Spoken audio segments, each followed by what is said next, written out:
After a very interesting talk by Sanjay Dada, I am going to talk more of technical points and my experience. Basically, it's my experience with laser in aesthetic gynecology. So I bring greetings from Nagpur Rejuvenation Society, AMOX, Maharashtra Provisa, and Omega Hospitals, along with my directors, Dr. Manisha Shembekar, Dr. Parul Savji, and Dr. Ashish Sanaria. Also, I take this opportunity to invite you all for our annual Grand Gynaecon conference, which is scheduled on 30th September and 1st and 2nd of October. Nagpur नगरी में आपका स्वागत है. Once upon a time, I was president and Varsha was my secretary. Today, Varsha is president and I am a secretary. So, you can actually register with me. I am here to accept all the registration charges. And please do come to Nagpur and enjoy our hospitality.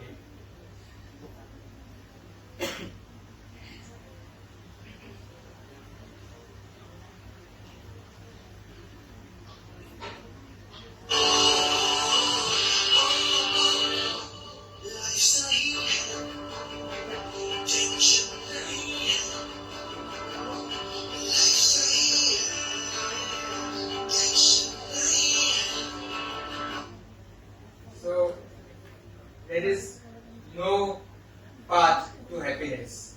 Happiness is the path. And this is so true with everybody.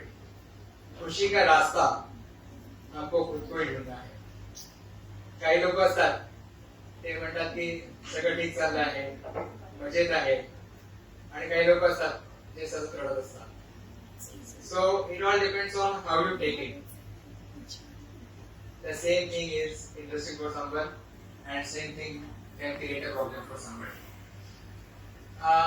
Actually, we as a gynecologist can bring happiness in the lives of many women with laser therapy.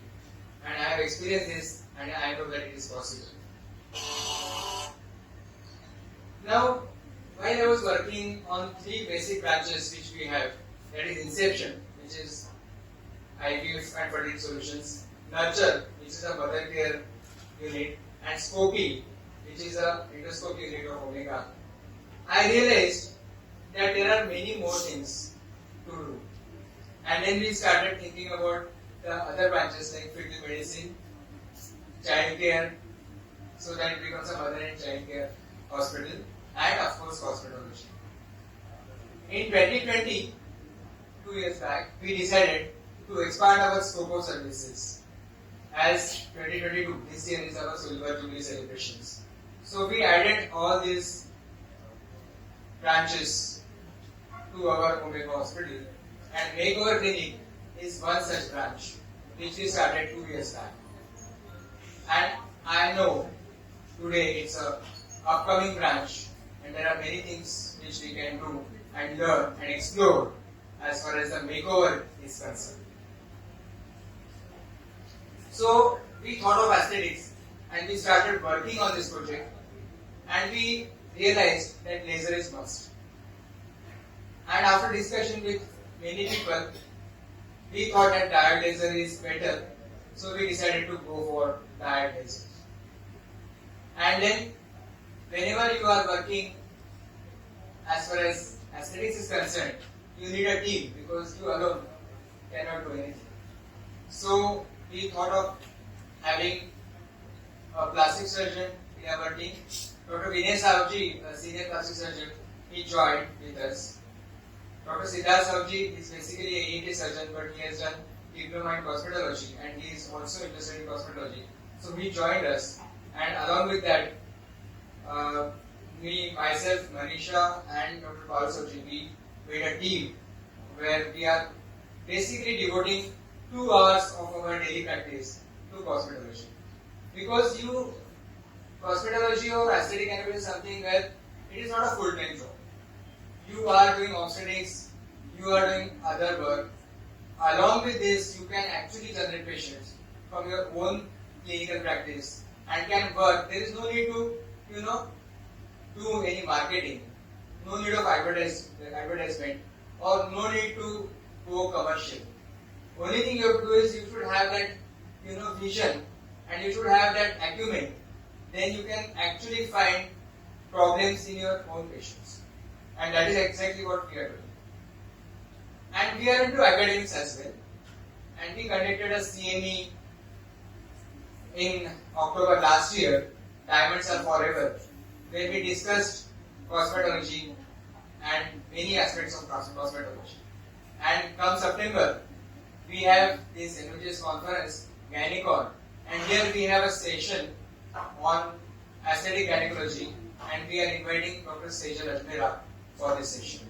So you all can actually attend this session. So coming back to lasers, laser, as we all know, is light amplification by stimulated emission of radiation, and it is available for gynecology since last 40 years.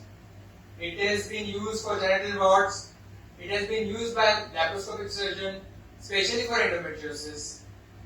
It is used in hysteroscopy for circumcision, and it is used in IVF also for laser assisted hatching and PGT. Shall I wait for something?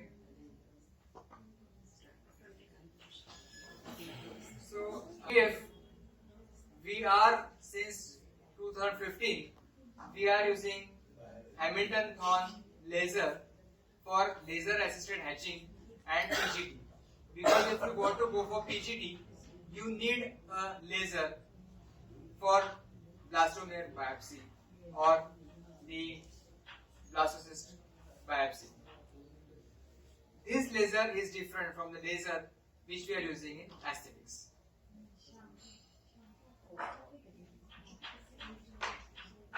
I think I'll wait for something because dermatologists as well into our team.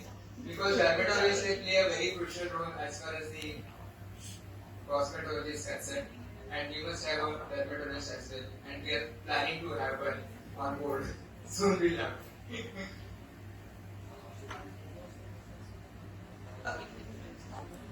Gynecology is concerned,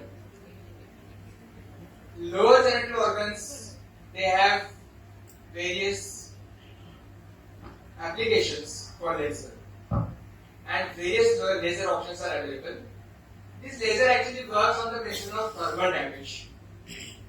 The method and extent of damage is different with different machines, but ultimately this leads to healing effect, which helps in keeping skin rejuvenation and vaginal rejuvenation. So ultimately what we achieve is the vaginal rejuvenation with the help of a laser. And this is the list, which is actually this is a basic slide, but you can just get an idea that this is the list of various devices which are available in the market for laser therapy in aesthetic gynecology. And diode laser is one more such therapy which is a new kid on the block, but it is being accepted by many. So we thought of having one, and Lyra diode laser unit we got just before lockdown. In February 2020 we got this machine, and then almost for 6 months everything was standstill, and then slowly we started getting patients for laser therapy. We got many literature and many research papers on diode laser therapy, and we realized that if you compare it with CO2 and YAG laser, the thermal damage is said to be relatively more uniform, and this is how it has got its effect, and it leads to optimum energy delivery throughout the mucosal layer. So the damage is less and the energy distribution is optimum. And 1470 nanometer is the diode laser which is used for laser therapy. This is how it works. Now there is a very interesting point which we have to take into consideration while we are using lasers for cosmetology, and that is FDA approval. A role of laser for vulvar and vaginal treatment in gynecology and female urology. There are many studies, but the studies are all limited by their design. There is a lack of control group. Patients are not randomized follow-up is short-term. A series of patients are small. Laser is many times not compared with standard treatment, and most of the studies are industry sponsored. And therefore, the International Society for Study of Vulvovaginal Disease and International Continence Society, they recognize need to establish scientifically proved recommendations for the use of laser in aesthetic gynecology, and the studies which are there, the level of evidence is low. There was a glow for this cosmetic therapy in 2018 when US FDA issued a public warning regarding the use of energy-based devices to perform vaginal cosmetic procedures or vaginal rejuvenation surgeries. FDA highlighted that although FDA is aware of the usage of such devices, it has not approved their usage for any specific gynecological conditions. With this claim came another challenge for the medical practitioners, manufacturers, and the women who seek such procedure to use these devices. So there was a problem. And to overcome this issue, American Urogynecological Society AUGS released the clinical consensus statement in May 2020 on vaginal energy-based devices, and according to this consensus, there is a total of 40 statements which are there by AUGS assessing into 5 categories, that is a patient criteria, healthcare provider criteria, efficacy of the lasers, safety of his lasers, and the treatment considerations. So this is what is the consensus statement, and with this statement actually we are now doing our clinical practice. So laser can be used in functional and aesthetic gynecology, it can be used in laparoscopy, and it can also be used in hysteroscopy. Frankly speaking, what we are doing, that is what I am going to discuss here, because I want to discuss with you what we do, not the theory part. I have been using this laser for hysteroscopy, for septum resection. I never use this for laparoscopy. We have never done labioplasties, but we have been using it for SUI and atrophic vaginitis, and also to some extent for vaginal tightening. Now coming to what is vaginal rejuvenation. It is a descriptive, non-scientific term which is used by the medical device and cosmetic industry for non-surgical vaginal cosmetic procedures and therapies. So cosmetic word has got some, maybe negative impact, and therefore people are talking about aesthetic gynecology, which is a more polished terminology for cosmetology, but it is ultimately the same. Now the various procedures which we can do with the laser are stress urinary incontinence, vaginal atrophy, recurrent vaginal infections, which is very common in women around 50 years of age, vulval lightening, vaginal tightening for dyspareunia also you can use it, and for laxity of vagina also you can use it. Then post-menopausal genitourinary syndrome (GSM) and vestibular and verbal syndrome (VVS). You can use it for dermalopectomy, lateral root reduction, hymenoplasty, labioplasty also. But if you just divide it into the various categories, you can see that there are surgical procedures which actually require skill and training, and only plastic surgeons service with us can, I think, help us in doing these surgeries. We as a gynecologist are, frankly speaking, not trained in all these surgeries during our post-surgery days.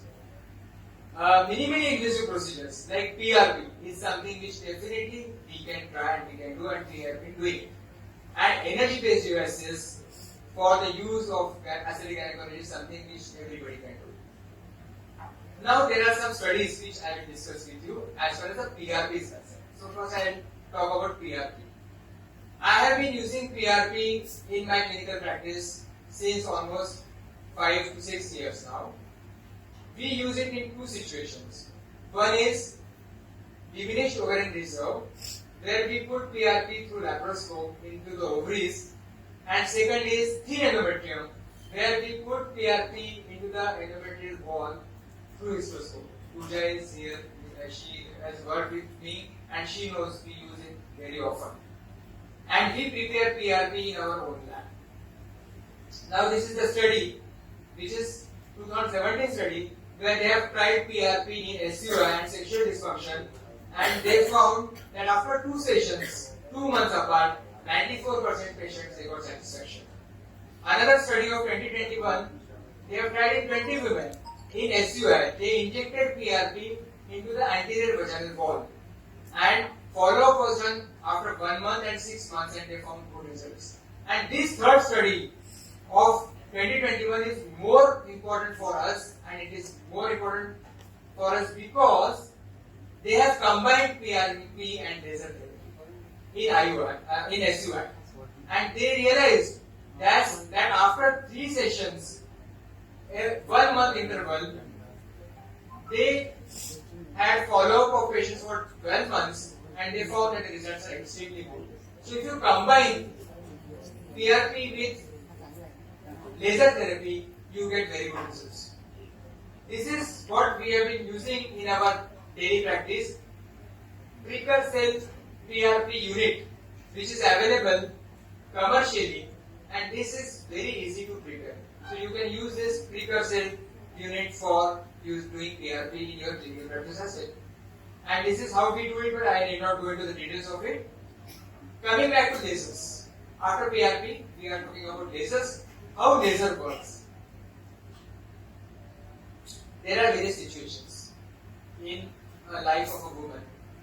One situation is burn injury and laxity of vagina during childbirth.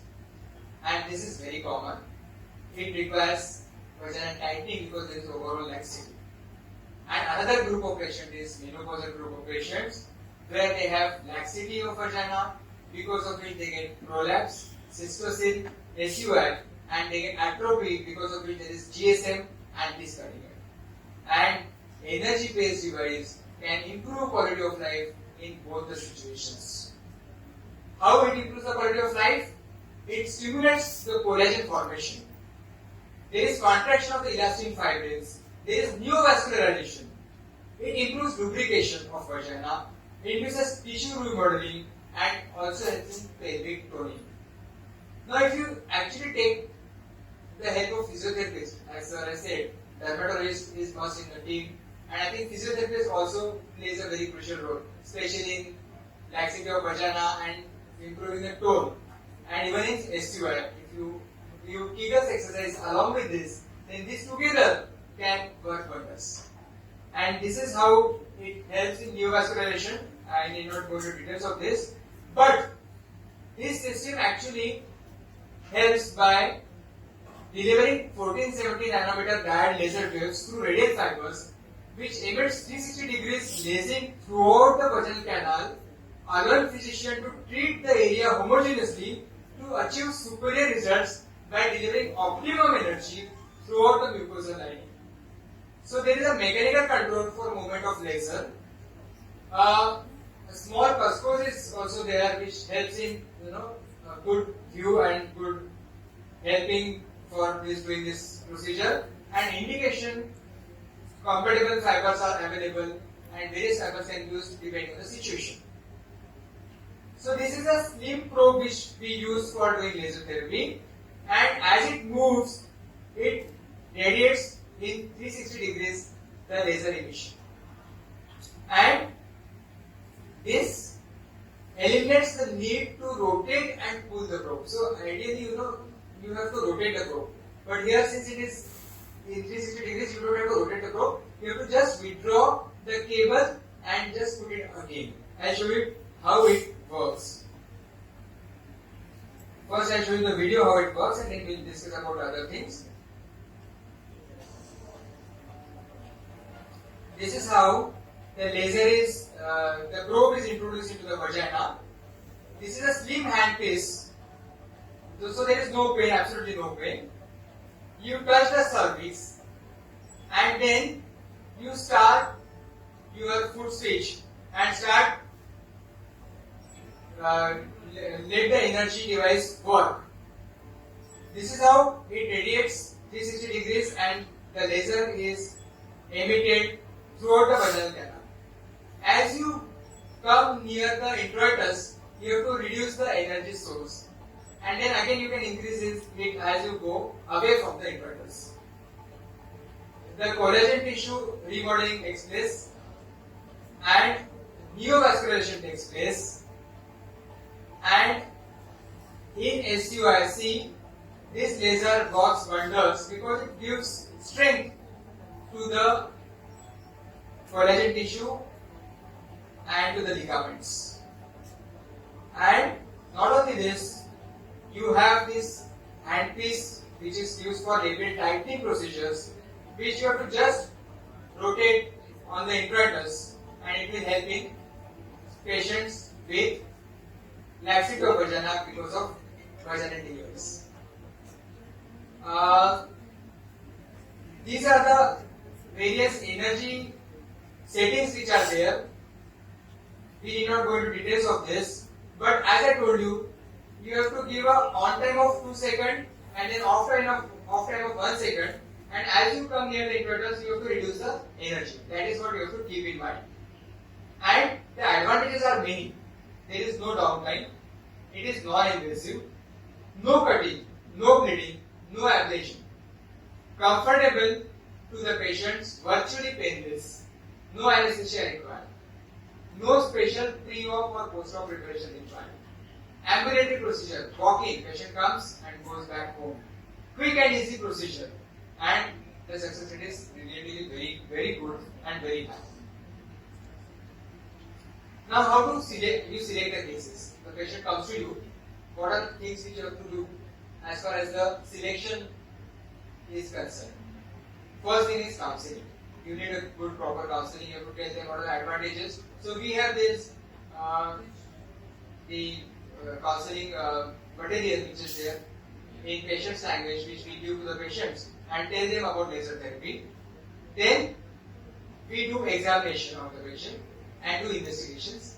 We do pap smear of all the patients. We do sugar test of all the patients and basic serology of patients, and then give appointment to the patient. There is no preparation required. It is a walk-in procedure. So after doing workup, if we find that there is infection, then we give treatment of infection. Like if there is PID, we give doxycycline metropores. If there is vaginitis, we give fluconazole to the patients, and also give local medical treatment like clindamycin or candid gel.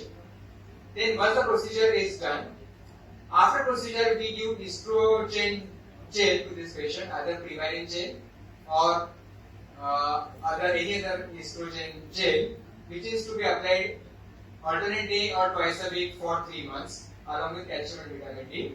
And post procedure we do counseling for the patients, ask them to report if there is discharge, urinary leak, fever, foul smell and discharge, and we usually do 3 sittings. Every month we do 3 sittings, and then we keep 6 months follow. This is how we do. We don't give antibiotics to these patients. There is no need to give any antibiotics to these patients.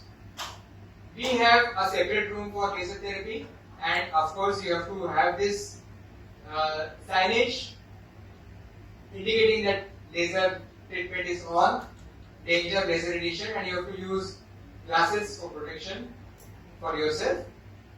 As I told you, walk-in procedure, no nil by mouth, and no food restrictions, and even after patients go home, they can have intercourse, they can have sports activities, they can go for walk, and they can even travel. So there are absolutely no restrictions. We try to do some research, and we are about to publish a paper on our experience of laser therapy in aesthetic gynecology. And this is the questionnaire which we are now started filling. Till date, till August last month, this is the statistics which I got from my statistician yesterday.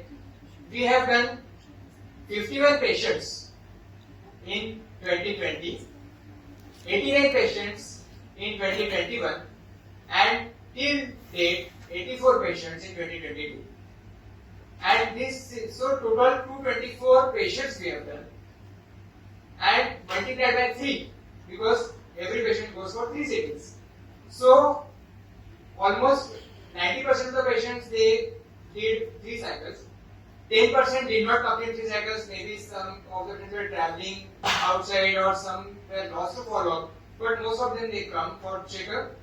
So we have done around 600 sittings till date with this laser therapy. So almost 15-20 procedures we do every month, and we do this procedure at around 5:30 p.m. in the evening when we finish our OPD, so that they also get some time for counseling.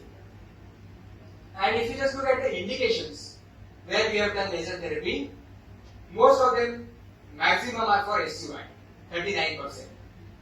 Second number is post TLH vaginal rejuvenation, and this is something which we did to all our patients. After TLH, we call them after 1 month for follow-up, and after 3 months, we start their vaginal rejuvenation, and most of the patients are ready for that. Then third is atrophic vaginitis, which is also very common, and next is vaginal rejuvenation, and sometimes I have used it for cervical erosion also, but frankly speaking, very few cases. Till date, only 14 patients we have used it for cervical erosion.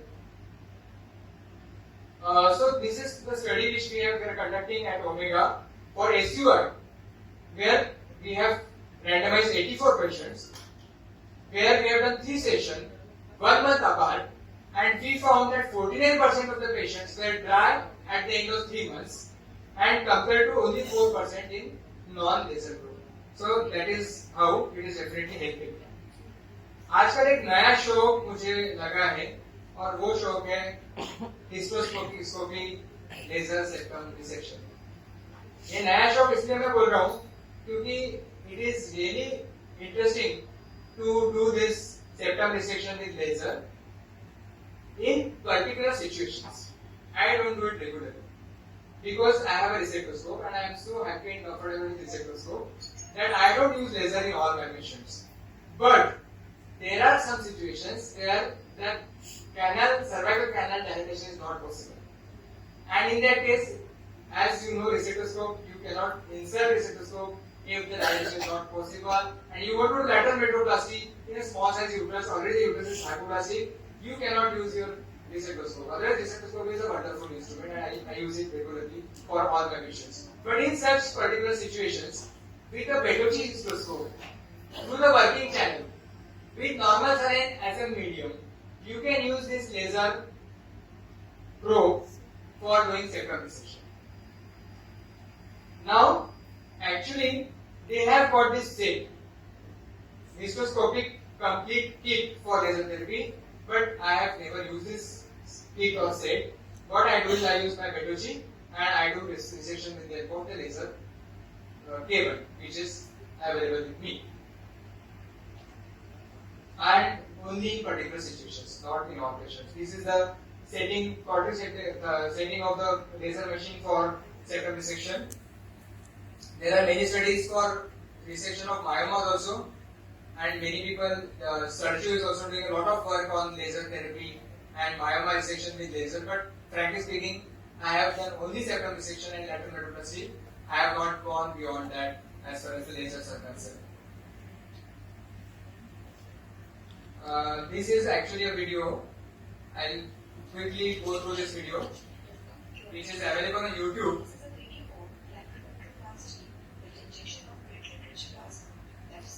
Sharma ji, ये क्या?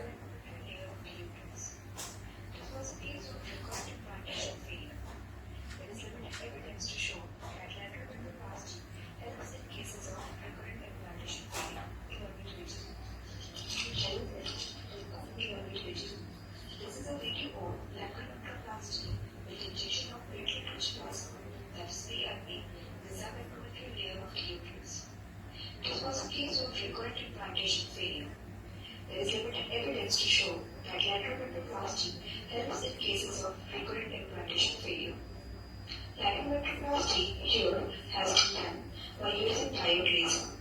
The main advantage of using laser is that it can be used in small size uterus or in cases where cervical penetration is difficult. Frankly speaking, it is not like Holy Snake. Holy Snake is so good. It is straight. So it is difficult to do. The laser radiation is concentrated at a very narrow tip, and this prevents the rays from progressing forwards. There is visualization of the tissues without the diffusion of laser energy into the surrounding muscle tissue. So here you can see, first we have resected the left lateral wall of the uterus. In this video, we have not only done laparoscopy, but we have also done PRP and for the endometrium. And here you can see this is about laparoscopy. And after doing that, we have into the subarachnoid layer of the uterus.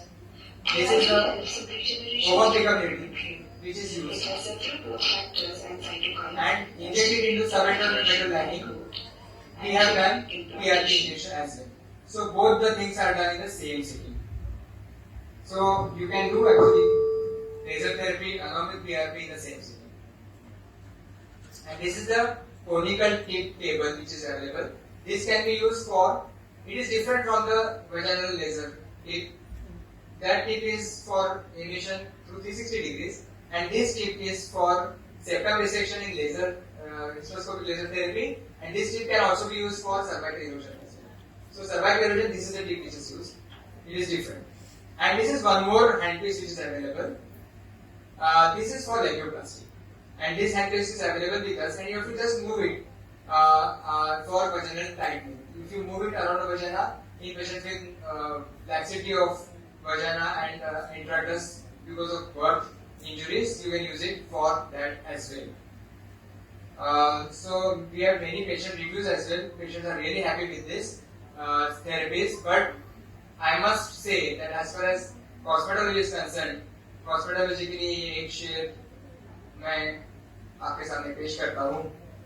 जिंदगी की असली उड़ान अभी बाकी है. जिंदगी के कई इम्तिहान अभी बाकी है.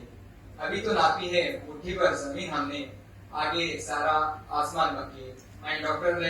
Madan are doing great work for this. So take home message is very loud and clear. Aesthetic is the in thing. Aesthetic gynecology is slowly but steadily becoming popular. Lasers are playing an important role as far as aesthetics is concerned. SUM, dryness of vagina, recurrent UTI, atrophic vaginitis, dyspareunia are the most common indications for laser therapy, which is easy to do, and laser in hysteroscopy is also a promising treatment model. Thank you very much for your question. Thank you. Thank you. Will be of aesthetic gynecology more than the routine gynecology.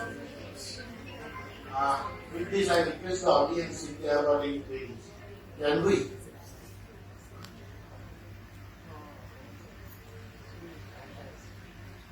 Any questions?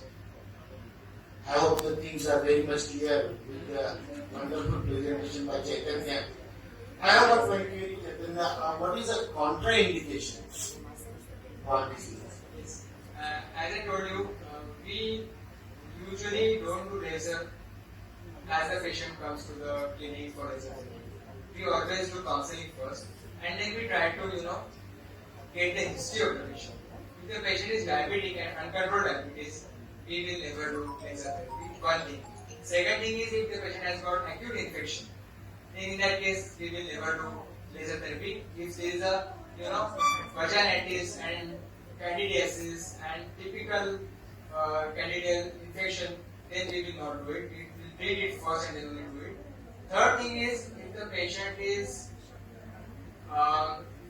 having, even if the patient is not having any problem, if there is problem with the pap smear, we will not do it. So we will always do pap smear of the patients, and if the pap smear test is negative, then only we will subject the patient for laser therapy. So these are the things which we will do first, and then only we will subject the patient for laser therapy. Thank you. It was a wonderful talk by Dr. Chaitanya. One point I have taken a note in my dermatology and cosmetology practices. It is always better to under-promise the patient. Because we are getting a lot of medical cases with the increase in our cosmetic measures, which otherwise it was not. And PRP is something which is used widely by all the specialty hospitals. It is used since 1970. So it is a wonderful tool. We can have a healing is there and use it. So wonderful experience. Yeah, and I think one important practical point which I just wanted to mention here is, if you are, because we have plastician and dermatologist with us, if you are doing cosmetology practice, you have to pay GST, right? So all the cosmetology procedures, they come under GST, and medical services are not under GST. Again, the medical issues associated with these type of surgeries are also there. And most of the insurance companies also will avoid the claim of these patients. So you have to be very much clear beforehand to the patient. Right, maximum medical review cases are against cosmetology and plastic surgeons. So that is one more point which is to be noted while starting this clinical practice. Thank you very much. Thank you.